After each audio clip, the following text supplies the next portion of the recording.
inkonzo thema lishonile ngasebizwa kathi ubuthini kubantu ngoba kuyenzeka ukuthi sikhulume indaba yethu sikhohlwe indaba kaShembe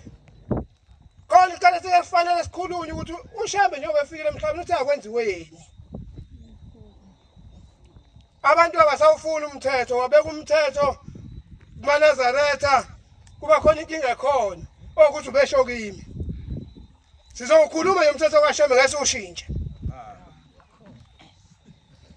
siyahamba nje semhlanganweni sizovelelwa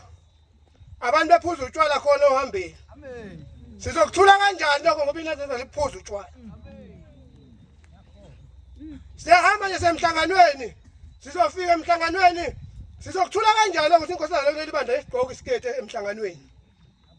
seniphatha ngisho imfishaneke umzali uphuma bephuma ingane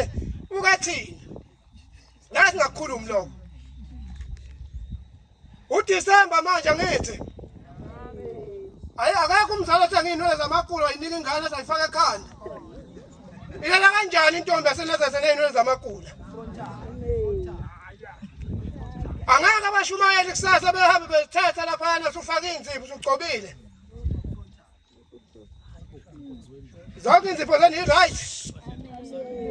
ufanele umuzi kaShembe ngeke singakhulumi lokho bazalwane baseNazaretha ngoba into ehluphayo abashumeli bethethela into eyodwa bethi hayi inhlayisuthi ngesabatha kuyabhinca hayi asibhinca hayi inhlayisuthi ngesabatha kufaka uyembe limhlophe alifakwa kodwa ngeke sikhulume lokho ngoba kukhona abantu abenza leso sono bese kuthiwa ubeshumela ngami ngishumela ngamuntu phela kodwa kukujaji ongafanele kule ndawo uzonyathelela ebandleni likaShembe kusenza umthetho kaShembe amen njengoba siyemhlanganweni bese umshumayeli kufaka umnotho oshala lapha emankabaleni ngesabatha faka lo mnotho muza kuhlushwa wena siyayisaba Nkosi imiyalelo oyibeke phambi kwethu Shembe ngoba sifuna yona indlela ekhaya kuphela edlule engozini siyacela Nkosi yethu nomhlaba ungasali thina mase emhlanganweni wakho Nkosi base uyasifanela kodwa ngeke singakhuluma futhi lokho sokukhuluma nje njengabafana besonto sinenzukwana sikhona ekholweni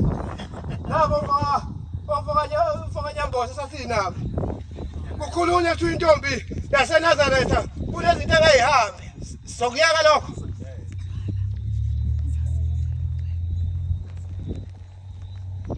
ngenxa yesikhathi bazalwane ngicela ukubaleka inkosi kusesenzweni